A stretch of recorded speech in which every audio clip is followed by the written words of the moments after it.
Olá, meus amigos, está começando mais um Psicologia e Propósito e a gente tem a grande alegria de poder ter sempre esse momento para conversar, aprender, compartilhar informações.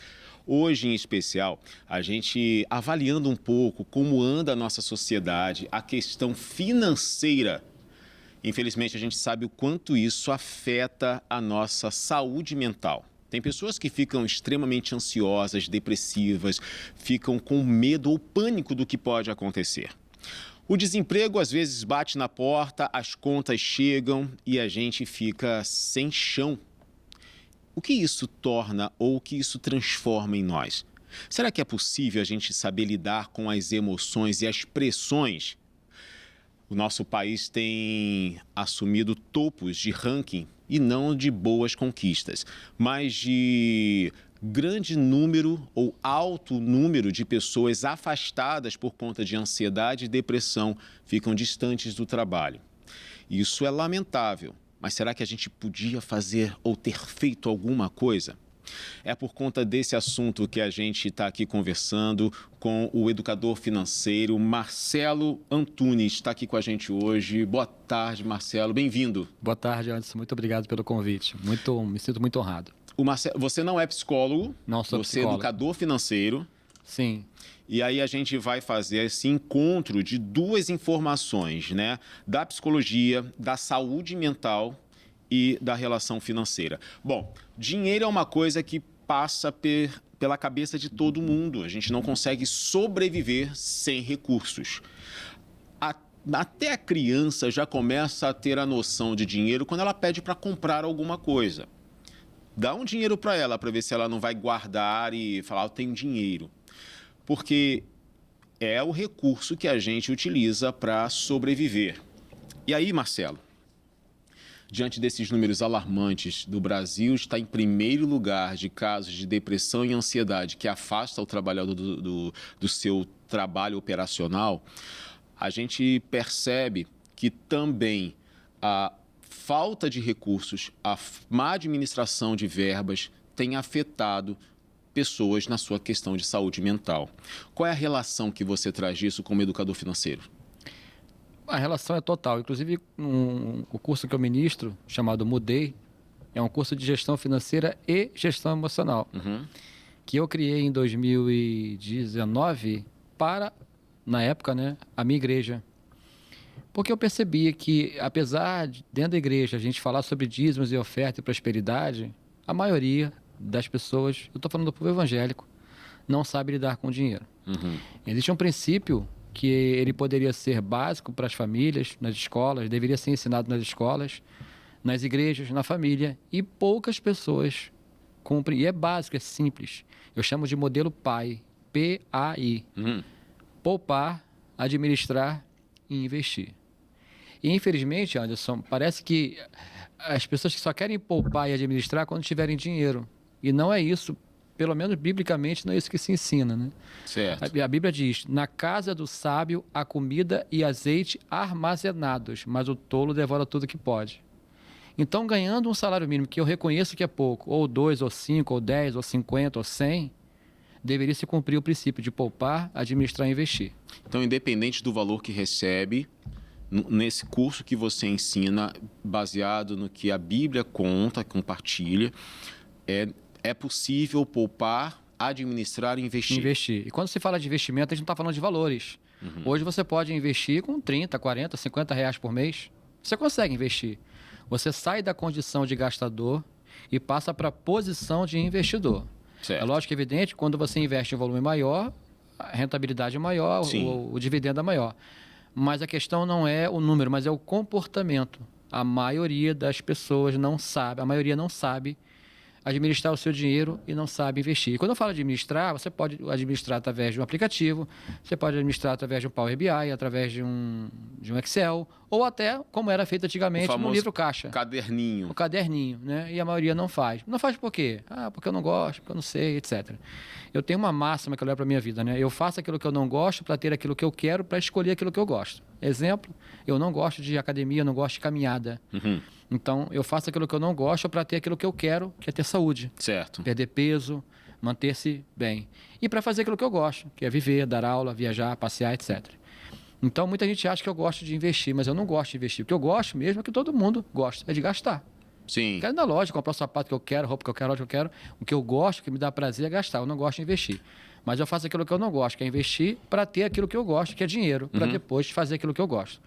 Então, quando a gente... Mas, desculpa te interromper, mas é difícil para as pessoas compreenderem isso. Eu preciso investir, eu tenho que deixar de gastar, talvez por 6 meses. Preciso mudar esse meu comportamento. Então, quando eu falo de... Não existe nenhuma compra equivocada. Não existe nenhuma compra equivocada. Não tá errado comprar um telefone de marca, um telefone caro, um relógio. Não tem nada de errado nisso. O que está errado é o princípio que você não cumpre. Um exemplo. Alguns educadores chamam isso de 50, 30, 20. Você gasta só 50% que você ganha, 30% você com lazer e 20% com investimento. Eu tenho uma mentalidade um pouco parecida, mas Como é que é? 50% do que você ganha é para pagar suas contas, gastos, alimentação, Tudo de gasto, nada de lazer. Nada de lazer. 10%, né, para quem acredita, para quem vive esse princípio, é doação, no caso, para quem é evangélico, católico, enfim, dizimar. 30% investir. Então, se alguém ganha R$3.000, ela deveria investir R$900 por mês. Para que isso? Para lá na frente ela não precisar mais investir. E aí tem 50, 10, 30. 5% deveria ser para reserva de oportunidade.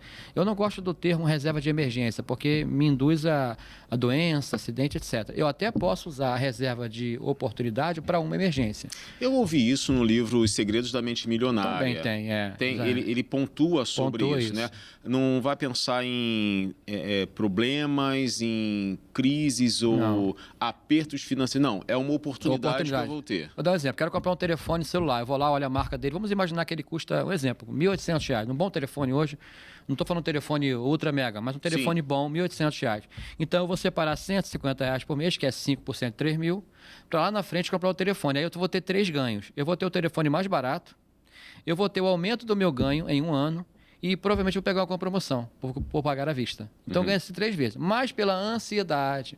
Eu quero agora, compra, você paga no cartão em 12 vezes, sem juros. A gente sabe que não tem juros.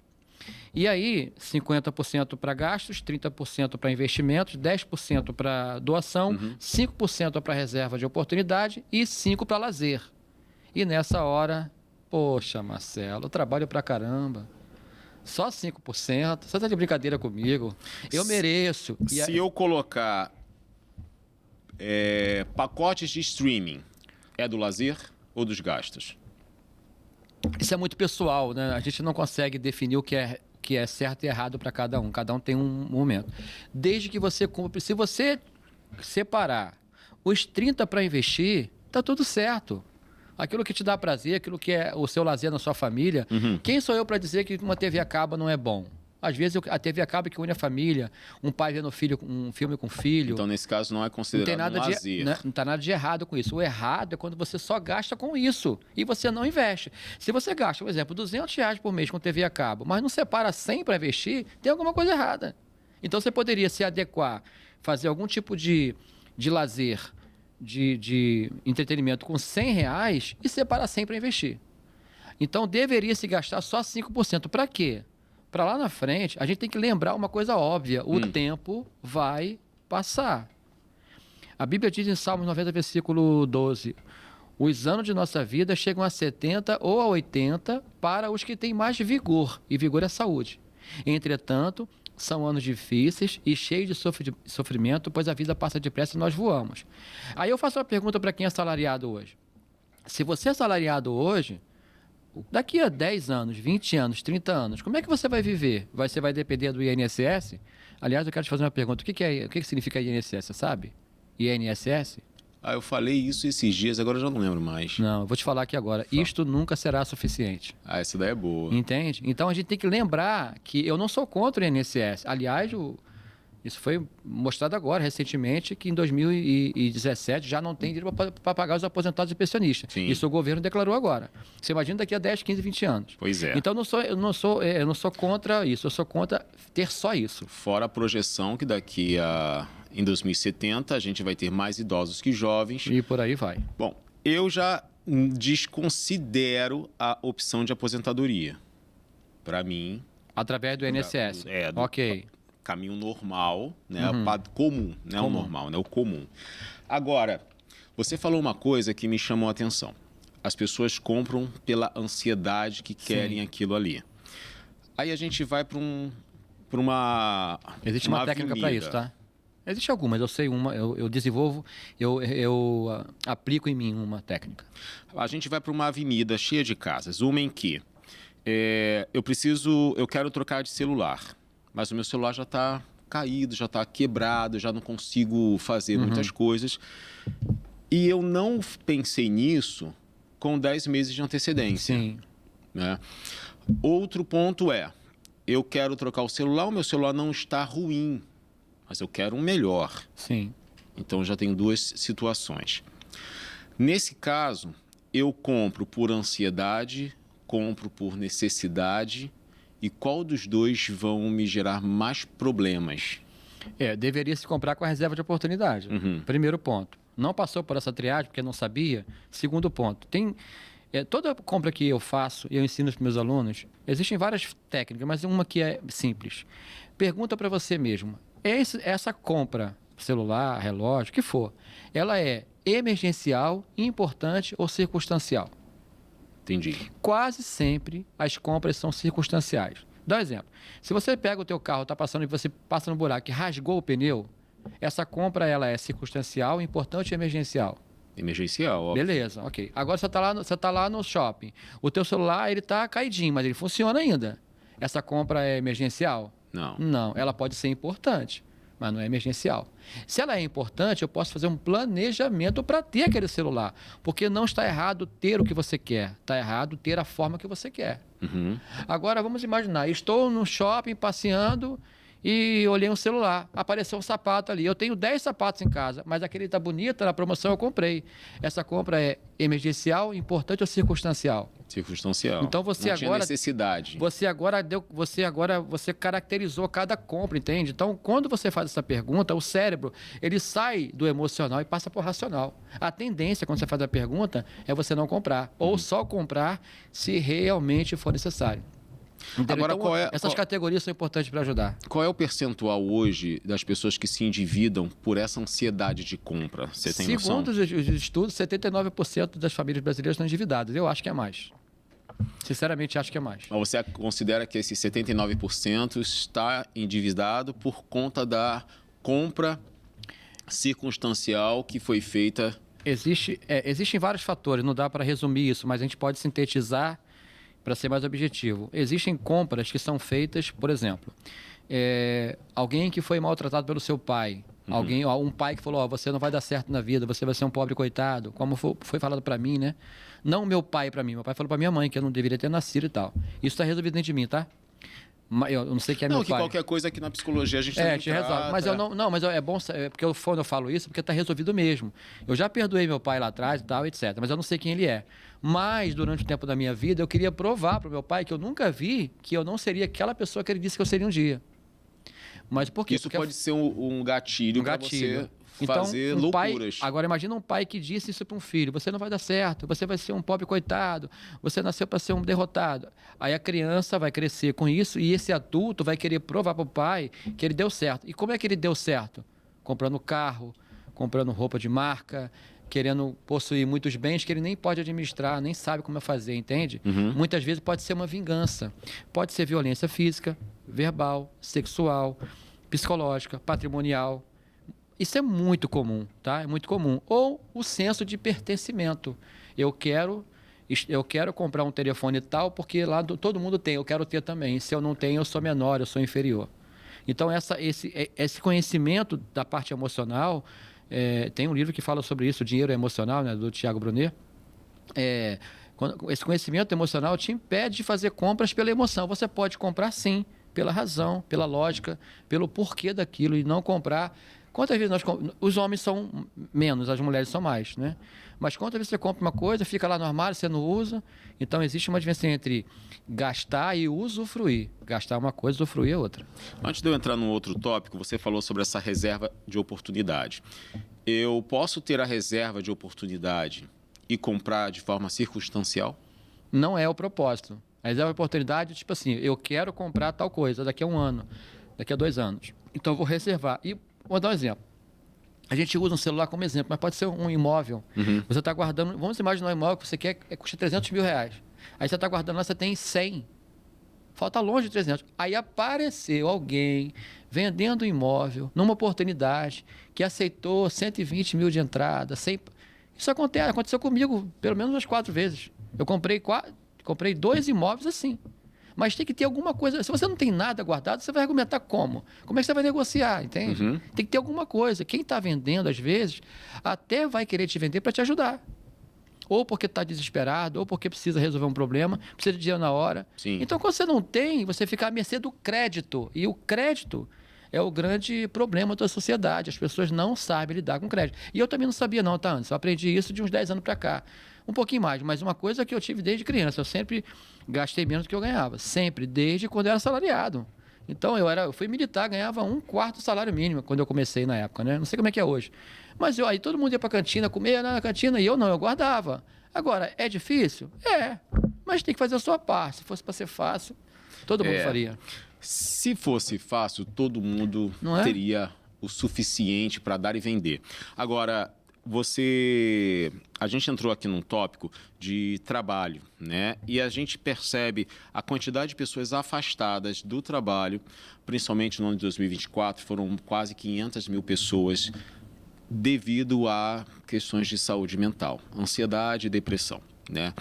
E aí, qual peso você daria para uma balança em que está a ansiedade e depressão? Foi que tirou a pessoa do trabalho, ou foi a questão do dinheiro, a ausência do dinheiro que fez ela estar com depressão e ansiedade, e aí envolveu uma outra e acabou afastando do trabalho operacional? É importante lembrar que depressão dá em gente que também tem muito dinheiro. Sim, sim. Gente que é empregador. O empregado, ele pode ter depressão, e o empregador, ele também tem.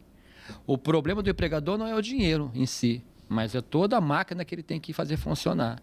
Mas estou me referindo a esses 470 mil que foram afastados.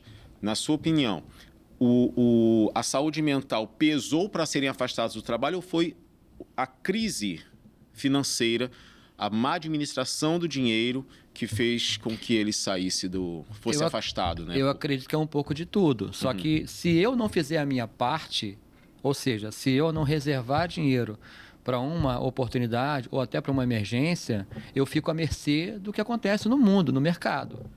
Então, eu reconheço que tem pessoas que adoeceram. Vou dar um exemplo para você, não sei se você sabe disso, mas muito gerente de banco tem depressão, tem pânico, tem burnout. O problema dele não é dinheiro. Agora, eu lido com muitas pessoas que ganham entre 2 a 5 mil reais. E realmente, a ausência do dinheiro, primeiro mexe no emocional. Mexer no emocional afeta o casamento, afeta a parte profissional, afeta a vida espiritual, afeta a sua vida social. E aí a tendência é a pessoa ficar mal. Aí ela vai para o psicólogo, terapeuta, né, para se tratar. Tem que pagar, Sim. Tem que ter dinheiro, né? Apesar que existem alguns trabalhos que são sociais, mas de modo geral tem que se pagar. Então tem que haver educação. O que falta no Brasil é educação. Eu estou falando de mim, eu estou com 52 anos, eu não estudei sobre dinheiro a minha vida inteira. E todo mundo que está aqui, imagino, a maioria pelo menos, pergunta aqui no estúdio quem é que fez o curso de gestão financeira. De cada 10 pessoas que eu pergunto, 9 nunca fizeram. E a maioria talvez nunca nem ouviram falar desse curso. Nem ouviu falar. A maioria nunca nem ouviu falar. Então, o problema é a educação. Com a educação, você expande a sua consciência e melhora os seus resultados. Agora, tem aquele princípio: poupar, administrar e investir. Outra coisa que é um hábito muito ruim é pegar empréstimo. Uhum. Hoje tem 2 coisas que é pior do que antigamente. Empréstimo muito fácil e hoje o tal da Bet, né? Era para ser 120 bilhões de reais, que era para ir pro comércio foram para as bets. Então, pessoas viciadas em jogar, querer ganhar dinheiro fácil. E outro, acessibilidade com crédito fácil. E as pessoas não sabem lidar com crédito. A verdade é que a maioria não sabe. Crédito é bom para quem sabe usar. E cai numa ilusão muito rápida desse dinheiro fácil, né? Sim, muito. Se dinheiro fosse fácil, gente, não teria ninguém pobre. Verdade. Né? Não teria ninguém em classe média baixa, nem classe média baixa. Não teria ninguém na pobreza nem na linha de miséria. Agora, olha que interessante. O que a Bíblia orienta lá em Provérbios? Olha só que esse versículo, não sei se mexe com você, mas quando eu vi pela primeira vez, mexeu muito comigo. O rico domina sobre o pobre. Quem toma emprestado torna-se escravo de quem empresta. Então, assim, você tem que evitar pegar empréstimo. Você poderia até pegar empréstimo, por exemplo, eu vou lá pegar um empréstimo no banco para comprar uma máquina de moer cana, uma fritadeira e os utensílios para vender caldo de cana. Beleza, você está comprando um ativo. Você está comprando equipamentos que vão fazer você ganhar dinheiro. Mas a maioria pega empréstimo para quê? Para fazer a reforma da casa, para comprar carro, para comprar roupa, para comprar relógio, para comprar telefone. Isso é passivo. Isso não cria dinheiro. Você deveria pegar o dinheiro, criar ativos e pagar os passivos como resultado dos ativos. Então, eu dei um exemplo aqui da caldo de cana, poderia usar outros exemplos.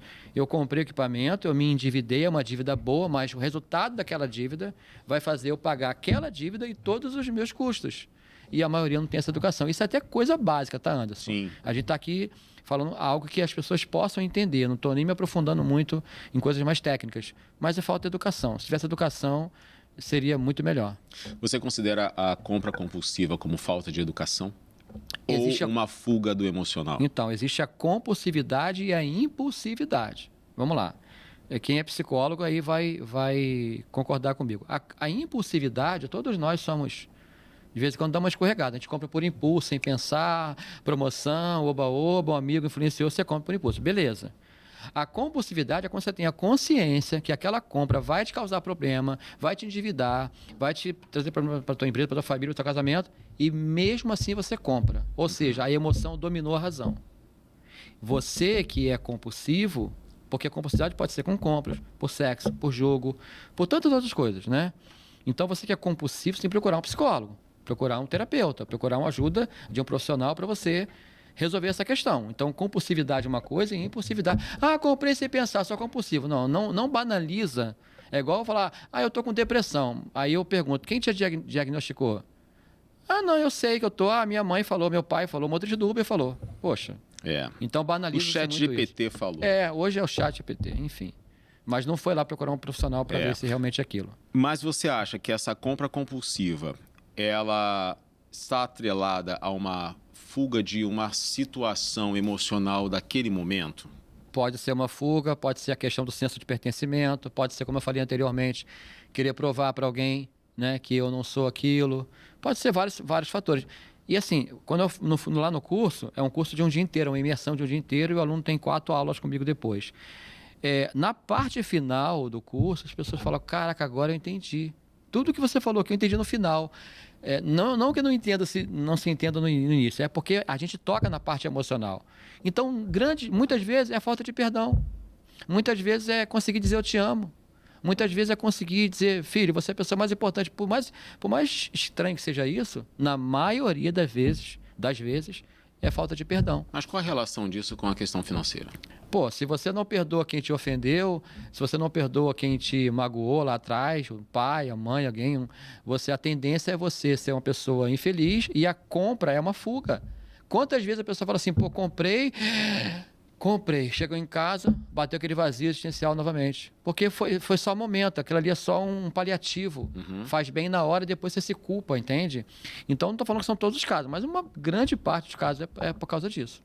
Então, na sua opinião, o conhecimento de gestão financeira e regulação da emoção são 2 assuntos pertinentes. Totalmente entrelaçados. Totalmente entrelaçados. Primeira coisa que acontece com a falta de dinheiro é de perguntar aqui para o estúdio. Como é que você fica, você que é homem, que é pai de família, como é que você fica sem dinheiro? Vamos falar de sentimento. Você, Anderson, você ficou sem dinheiro. Como é que você não conseguiu pagar as suas contas? Como é que você fica? Eu queria responder essa igual o Elon Musk, né, que fala assim, não, nunca fico sem dinheiro. Né? Queria muito poder dar essa resposta. Mas assim. a casa agora é com Anderson Musk. Pois é, rapaz. Como é que... A falta do dinheiro faz você se sentir sem chão, você fica perdido. Então, né? você tem impotência, sensação de impotência, triste, preocupado, tenso, não dorme. Mexe na emoção. Sim, Aí claro. você vai trabalhar mal-humorado, não dorme direito, aí você reduz a ocitocina, serotonina, aí aumenta o cortisol, tudo isso é ruim. Então, mas volta lá, é conhecimento. O conhecimento é libertador. Por isso que a Bíblia diz, né? Conhecer a verdade e a verdade vos libertará. Serve para isso, o conhecimento é libertador. Tá aí.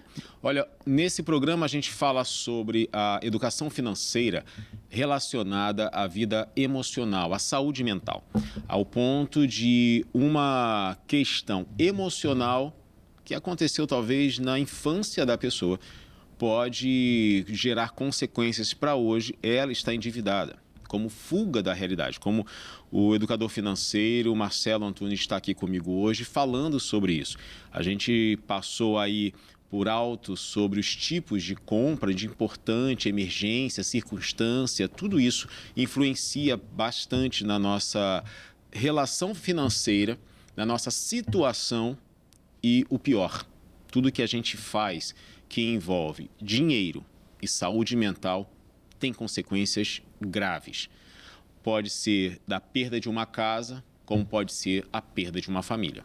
São duas coisas que estão integradas, mas também pode ser a perda de paz, perda de tranquilidade, de um sono regulador. A gente, infelizmente, se depara com a triste realidade de mais de 450 mil pessoas afastadas do trabalho por conta de depressão e ansiedade. E não uma depressão que foi diagnosticada pela própria pessoa. O dia está nublado, eu estou meio desanimado, eu estou depressivo. Não. Depressão é um transtorno de humor que você tem aí, ao longo de 6 meses, a necessidade de provar para o especialista que você perdeu o ânimo de vida, você não se preocupa com a sua higiene física, você não interage mais com as pessoas, você se isola, mas ao longo de 6 meses, e aí assim, é possível diagnosticar uma síndrome da depressão maior. Eu estou aqui com o educador financeiro Marcelo Antunes, está esclarecendo para a gente várias informações. Obrigado, Marcelo, mais uma vez por estar aqui com a gente. Agora a gente já embarca esse segundo bloco. Tem alguns assuntos que, trazendo um pouco do que a gente conversou no primeiro, a gente pode mergulhar nessa vida, né, que é uma vida de conhecimento, né, a vida financeira, gestão de finanças com a gestão de emoção que estão atreladas um no outro. E aí eu queria ver com você o seguinte: o Brasil ele está em primeiro lugar de afastamento de trabalho, do profissional do trabalho, por conta de ansiedade e depressão. Você considera que isso é uma... Eu acredito que você vai dizer que tem um pouco dos dois, mas qual que você dá mais peso à situação atual do Brasil nos últimos 8 anos, talvez, né? Lembrando que a gente teve o período de pandemia, que foi um período bem pesado, bem marcante para a gente, mas antes da pandemia e pós-pandemia, ou simplesmente porque não sabe administrar dinheiro, independente do governo, independente da situação econômica que o país estiver. Qual que você dá mais peso? Bom, eu não desejo, acho que ninguém deseja uma outra pandemia ou algo parecido. Sim. Mas se daqui a 5 anos tiver uma pandemia, o que você fez hoje para quando chegar esse momento? Você vai pegar o texto de Eclesiastes, no capítulo 9, versículo 11, vai dizer lá, não é um texto grande, mas aí não está no final assim, a parte B. O tempo e o acaso afetam a todos. E está se referindo a 5 tipos de pessoas. Pessoas velozes, pessoas fortes, pessoas sábias, pessoas prudentes e pessoas instruídas. Então, eu não me preparo para o pior. Eu me preparo para qualquer situação. Certo. Inclusive para o melhor. Então, investir é se preparar para o melhor. Guardar dinheiro para o melhor, para uma oportunidade. Agora, realmente, existe uma relação de consumismo muito grande, onde a pessoa compra as coisas e não está satisfeita, quer comprar outra, compra outra. Você compra um celular hoje, por exemplo, você está curtindo o celular. Daqui a 3 semanas é mais um celular que você teve. Está querendo comprar um outro. Acontece com carro. Não sei se você já teve essa experiência de comprar um carro e depois de 6 meses você querer um outro carro. E aí parece que você nunca fica satisfeito. Então existe Por exemplo, muitas mulheres hoje, muitas mulheres, né, mãe solo, trabalha, cuida da casa, cuida do filho, cuida de um monte de coisa, tem que trabalhar. Sim. Então, aspectos emocionais também pesam. E essas questões de, olhando para o futuro, o Brasil, aí agora como educador financeiro, como alguém que está olhando o mercado, olhando a política, a economia, você olha para o futuro, qual é a perspectiva que o Brasil tem hoje em relação à economia? A gente não tem uma perspectiva boa. Qual que você tem? A minha perspectiva é que a maioria vai continuar sofrendo, esse número vai aumentar, de endividados vai aumentar. O número de endividados vai aumentar? Infelizmente. Senão, porque não existe política pública para isso, não existe. O governo, sendo esse atual ou anterior, qual é o programa de educação financeira que tem hoje na televisão? Não tem. De massa. O que você vê tem o tempo todo, repare, o tempo todo, joga na bet, aí tem jogador, aí tem influenciador, aí tem artista, apresentador de negócio de televisão, mais o cara do Globo, do esporte lá, é o tempo todo, joga, mas não tem ninguém falando assim, ó, estuda. Uhum. Então isso daqui a 10, 15, 20 anos, as crianças de hoje, os adultos de amanhã, estão vendo o tempo todo no TikTok e não. Só quem realmente está preocupado com o estudo é que vai ter esse benefício, esse resultado do conhecimento. Infelizmente, se não for feita uma política pública, hoje já existe educação financeira nas escolas, mas isso vai demorar muito tempo. Mas não são todas. Não são todas, ainda tem isso. E é bem básico também. Eu vi um pouco do conteúdo, é bem básico. Eu já comparei o ensino de uma escola pública com uma escola privada. Na escola privada tem até um conteúdo que eu achei interessante para os níveis, né, escolares. Só para dizer que tem. Agora, a escola pública não passa por esse a pergunta, conteúdo. E daqui a 20 anos? Daqui a 10, 15 anos, essas crianças hoje, que serão jovens, o que elas vão fazer amanhã sem conhecimento? Uhum. Por exemplo, eu cometi alguns erros por falta de conhecimento. Um deles é comprar imóvel na planta, achando que comprar imóvel na planta, o imóvel vai... Render mais depois? Não, ele vai... Valorizar? Nem isso não é uma regra. Nem sempre. Porque a partir do momento que aquele bairro for tomado por uma facção criminosa, o valor do imóvel cai. Não é nem só isso. Isso é um fator. Existem outros fatores. Mas agora só, a questão agora não é o cara comprar imóvel porque valorizar. É a forma como ele comprou imóvel. Ele comprou imóvel para pagar em 30 anos. Ele está pagando 3 imóveis. Não faz sentido, entende? Então, em vários casos, é melhor você pegar aquele valor que você iria pagar de prestação, fazer um investimento, para daqui a 5, 10 anos pagar um imóvel à vista. Então, é lógico, cada caso é um caso. Eu não estou aqui, eu não sou contra a compra de imóvel, não é isso. Eu sou contra o endividamento. E aí, por que existem muitos leilões de imóveis?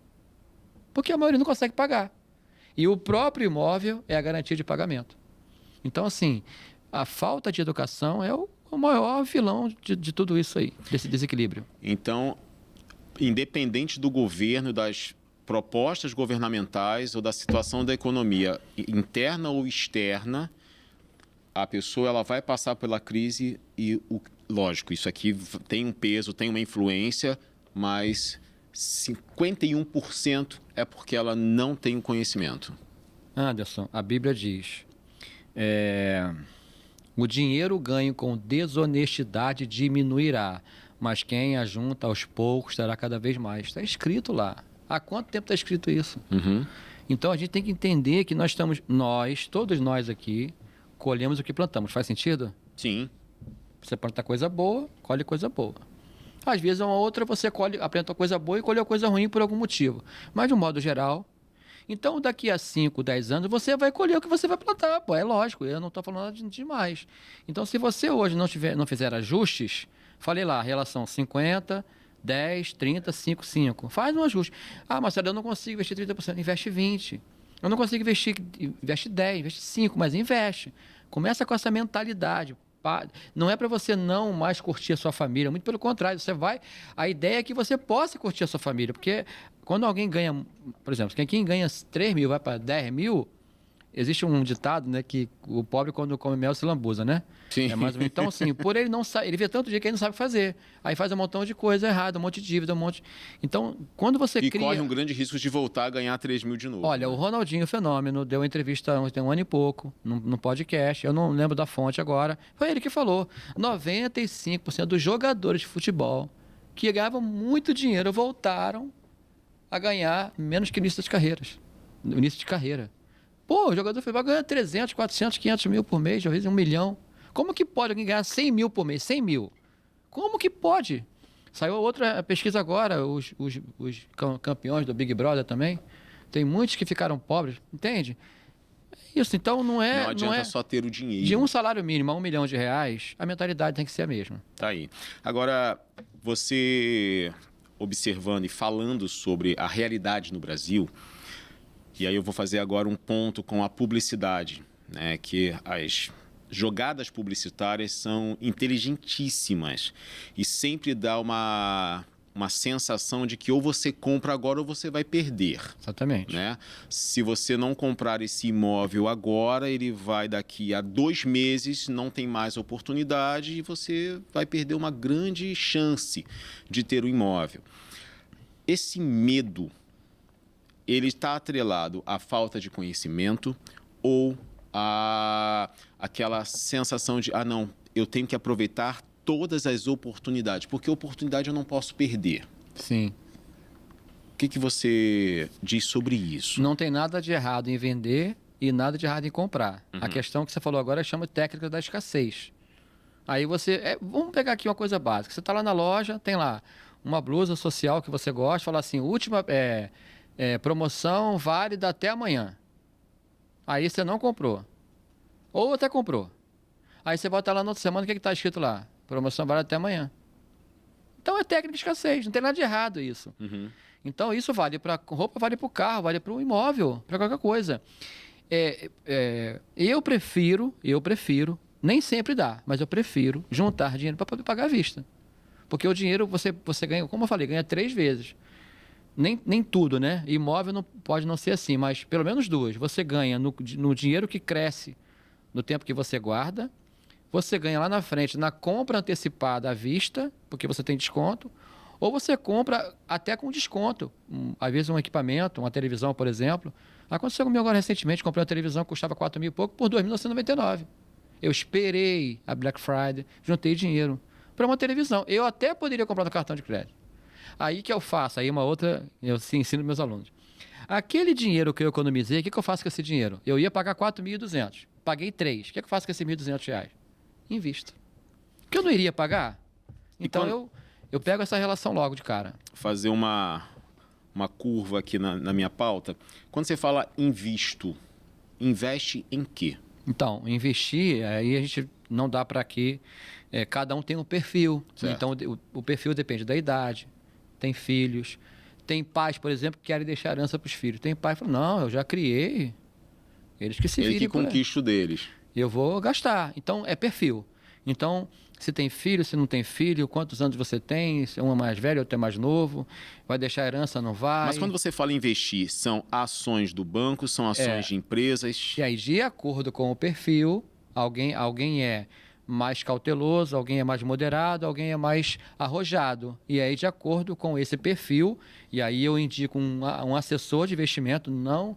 Desculpa, você que é gerente de banco, eu não vou orientar ninguém a abrir conta no banco para investir no banco. Não vou orientar ninguém. Você tem que abrir numa corretora. Por quê?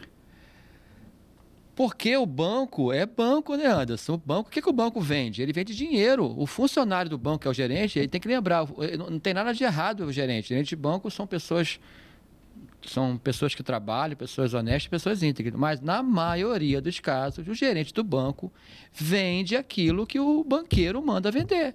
Vou dar um exemplo. Eu chamo de capitalização. O que faz uma pessoa comprar uma praga daquilo?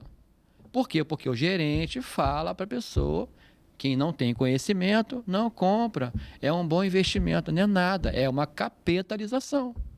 Eu estou dando um exemplo clássico. Então, o gerente de banco... Essa capitalização que você está falando é aquela que o camarada paga por... É o tal do PIC. 5 anos, depois PIC, resgata esse dinheiro. Não resgata, a maioria não resgata, a maioria não consegue pagar, quer resgatar no meio do caminho, perde pra caramba. Isso é uma furada que tem, por isso que o nome é capitalização.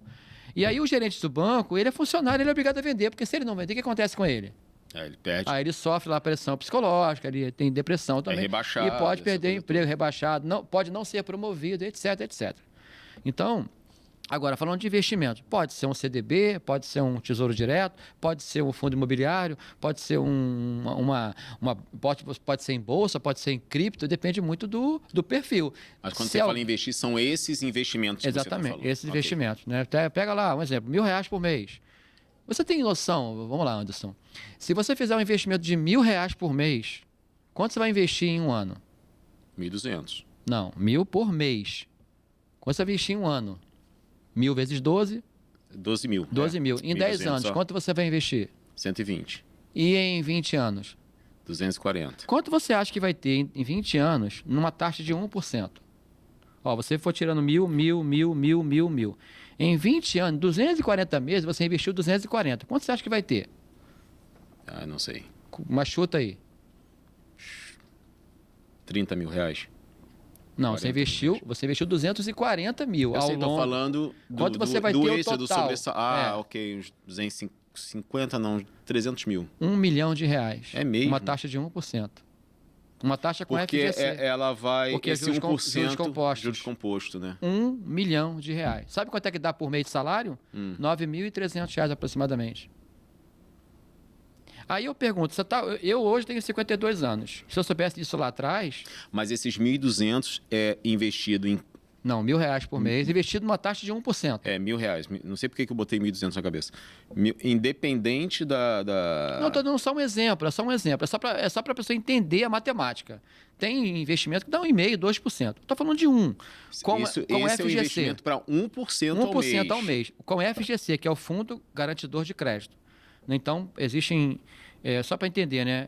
Quem tem investimento que tem o fundo, tem que não tem o fundo. Uhum. Então, quando tem o fundo, existe uma proteção, tá? Que até 250 mil por CPF. Se o banco quebrar, a instituição quebrar, você não tem problema que o Banco Central te paga. Então, resumindo, se você separar R$ 1.000 todo mês, durante 20 anos, você vai ter, no final de 20 anos, R$ 1 milhão. Tá, agora... E aí um salário de aproximadamente R$ 9.300. Quando isso... Eu conheço a questão de pessoas que também entraram nessa vibe de investimento. Quando isso se torna tóxico? Então, aí... Porque eu já vi casos de pessoas que estou investindo aqui em cripto e se isolou de todo mundo porque só era aquilo. Estava em família, com notebook lá. Ah, não, tem que acompanhar. Então... E não, estou ganhando, não, estou perdendo. Então, quando isso tem que se entender torna que um prejuízo? investir não é jogo. Investir não é jogo. Quando alguém, por exemplo, alguém investe em bolsa de valores, vamos imaginar que você abriu hoje a banca lá e investiu R$ 1.000 querendo ganhar 5%, que é possível. Não é o meu perfil, tá? Não é o meu perfil. Perdeu, fecha o notebook e vai embora. Mas a pessoa quer recuperar, ela perde mais ainda. Entende? Então, não pode ser um jogo. Uhum. Investir é conhecimento. Você pode perder um dia, ganhar no outro, perder, ganhar, perder. E no final do mês, você tem lá um ganho, exemplo, de 3, 4, 5, 10%. Estou falando de renda variável. Porque bolsa de valores, criptomoeda é renda variável. É muito volátil isso, tá? Estou falando agora, muda num todo exemplo momento. de renda fixa, é diferente. Você sabe quanto você vai ganhar no final do mês. Pode acontecer o que for. Tá lá. Aquilo É teu, tá é contratual, entende? Com prazo de 1 ano, 2 anos, 3 anos, 5 anos. Tá lá, é seu, ninguém tasca. Certo. Então, se você quer fazer um planejamento para o futuro, para os seus próximos 5, 10 anos, é o melhor caminho. Agora, não vá se orientar com o banco. Se orienta com o assessor de investimento. Procura alguém. aliás, assessor de investimento não cobra para ser assessor, tá? Não sei se você sabia disso. Ah, é? Não. Ganham não. como? Então, não é que eles ganham com o seu investimento. O assessor de investimento ele ganha dinheiro porque uma corretora ela vende plano de saúde, ela vende seguro de carro, ela vende seguro de vida, ela vende seguro para acidentes pessoais, incêndio, vende financiamento. Então, o assessor de investimentos ele quer que você saia do banco A para cá, saia do banco B para cá. E aqui você vai comprar um seguro de um carro, você vai comprar um seguro de vida, Mas você vai ter plano de saúde. Mas aí eles não cobram se eu comprar algum pacote deles, né? Não cobram. Não cobram porque não tem risco nenhum. Não cobra, não existe cobrança. Pelo menos na corretora que eu sou cliente, não.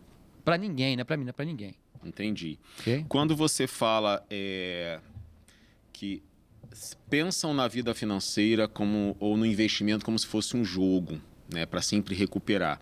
Isso é o que você já considera um relacionamento tóxico com o dinheiro? Ou existem outros que pode ser, de repente, uma pessoa que não investe em nada, mas ela tem uma relação com o dinheiro totalmente prejudicial? Existe uma frase que é do Dalai Lama. Uhum. Dizem que é do Jim Brown, mas é do Dalai Lama, parece. Diz o seguinte: os homens perdem a saúde para ganhar dinheiro. Depois perdem o dinheiro para recuperar a saúde. E por viverem ansiosamente no futuro, não vivem nem no presente e nem no futuro. E vivem como se nunca fossem morrer e morrem como se nunca tivessem vivido. O dinheiro é para ter equilíbrio. O dinheiro não é para gastar, é para usufruir. Se você não usufrui do dinheiro, se você fica ali o tempo todo querendo ganhar para acumular e aquilo que é importante fica de lado, você precisa de acompanhamento de um profissional. Eu defendo isso. Tá? Eu defendo que a pessoa não se endivide, crie uma reserva de oportunidade, cria alguma coisa para o seu futuro e viva bem, independente de quanto ganha. Você conhece, aqui pessoas conhecem, a gente ganha 15, 20 mil por mês, vivem mal, e alguém ganha 2, 3, vive bem. Sim. Mas por quê? De acordo com a sua realidade, de acordo com as suas posses. Agora, quero viver um padrão que eu não posso viver, e por aí vai. Dá ruim.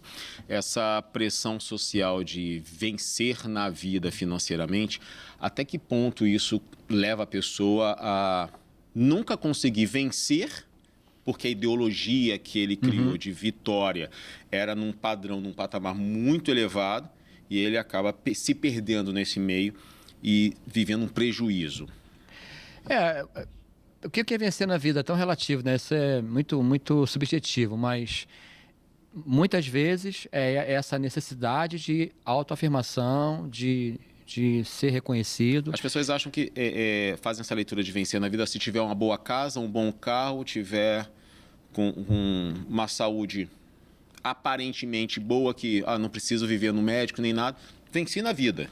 Pode ser que sim, para um. Não, tem gente que você vê, às vezes, programa de televisão, que o cara largou tudo e foi morar na roça, plantar batata, plantar alface, e ele é feliz da vida. E tem Mas essa não é muito a concepção de vencer na vida da grande maioria. Não é. A maioria quer obter coisas. Quer ter um carro legal, quer morar num apartamento legal, num bairro legal. Eu sou de uma cidade que tem quase 1 milhão de habitantes. Onde eu moro, eu sou de Nova Iguaçu, né? Então... Eu fui do seu lado. Eu legal. era de Belfor Roxo. Belfor Roxo. Então, muita gente que melhora de vida para Nova Iguaçu passa na Baixada Fluminense. Ela quer ir para onde? Para o Rio. Ela quer ir para Barra, para o Recreio, ok? E não tem nada de errado nisso. Nada de errado. Só que aí cai naquilo que eu falo. Ela vai para lá, ela melhora o salário, melhora o padrão de vida, mas ela começa a se endividar. Aí não sobra dinheiro. É porque para você viver num lugar como esse, você precisa ter um padrão de vida similar ao daquelas pessoas, senão você vai sempre se sentir inferiorizado. Exatamente. Né, marginalizado. Exatamente. Agora, não vai conseguir conviver. Se você muda de um bairro que você mora, que você nasceu, vai para um bairro melhor e cumprindo aquela regrinha, 50, 10, 30, está tudo certo. Agora, o que a pessoa faz? A maioria, né? Vai para lá e gasta tudo com condomínio, com aluguel, com transporte, carrão, aí ela fica sem dinheiro, aí não sobra nada. Ou seja, aquele cara que ganha 3, 4 mil, ele vive ali dentro e sobra um dinheirinho. Aquele que ganha 20, não sobra nada. E muitos, é muito esquisito isso, né? É confrontador. Muitos que ganham 15, 20 mil vão pegar dinheiro emprestado no banco. Dependendo que mais do que os que ganham 2, 3. Mais do que ganham 2, 3, 4 mil, entende? Então, a questão não é o dinheiro em si, é a mentalidade, a falta de conhecimento que leva as pessoas para esse buraco aí que é tenebroso. Já que você falou em mentalidade, a gente sabe que em Romanos 12:2 diz para a gente não se conformar com este mundo, né? Ou não se amoldar, né? A espiritualidade, ela contribui para lidar com finanças e emoção, na sua opinião? De um modo geral, sim, mas existem alguns problemas também que a espiritualidade traz, né? Talvez não dê tempo de abordar aqui, mas, por exemplo, existe muita gente que quer ser generosa, e eu sou a favor da generosidade. Eu acho que é maravilhoso ser generoso, só que ser generoso é uma coisa, ser bobo é outra. E muita gente ser bom boba. Sem ser bonzinho. É, bonzinho. Quando é bonzinho, empresta cartão. Ou eu vou falar de mim, emprega pessoas sem critério. Eu empregava só porque era o cara da igreja. E eu me arrebentei com isso. É mesmo? Empresta cartão, na hoje não tem mais cheque, né? Emprestava cartão, empresta um nome. E é a Bíblia que diz para não emprestar, tá? Então, se a Bíblia é referência, vamos olhar para ela lá. Então, eu contratava para ajudar a pessoa. Eu não contratava porque ela tinha que me ajudar. Entende? Bota meu filho aí, ele tá precisando. E aí eu contratava para ajudar. Mas eu poderia contratar. Você tinha ou tem uma empresa de quê? Tenho. A minha empresa é uma empresa de mídia digital e também tem um instituto que leva meu nome, Instituto Marcelo Antunes. Uhum. Eu tenho hoje 10 anos de instituto, faço agora, né? Daqui a pouquinho. E tem mais de 13 mil alunos já, só de certificado, fora workshop e tal. Então, assim, tá certo empregar uma pessoa que precisa, tá certo, desde que ela mereça.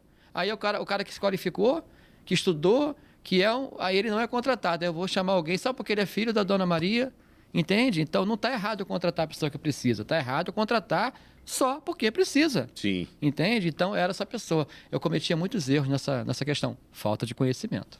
Então a espiritualidade ela contribui, mas não se pode levar esse amor caridoso de forma...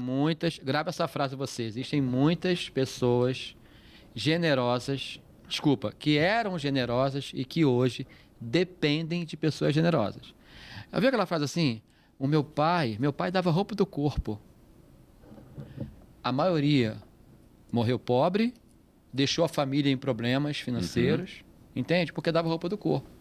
Dar a roupa do corpo não é sinal de generosidade. Existem outras formas de ser generoso. Aliás, quando você está saudável financeiramente, você consegue ser mais generoso ainda. E outra coisa, ser generoso não tem a ver com o dinheiro em si. Tem muitas formas de ajudar o outro sem dar dinheiro, sem dar as coisas.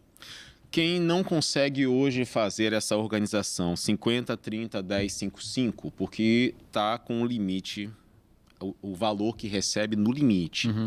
Que conselho você daria para no próximo mês dar o primeiro passo?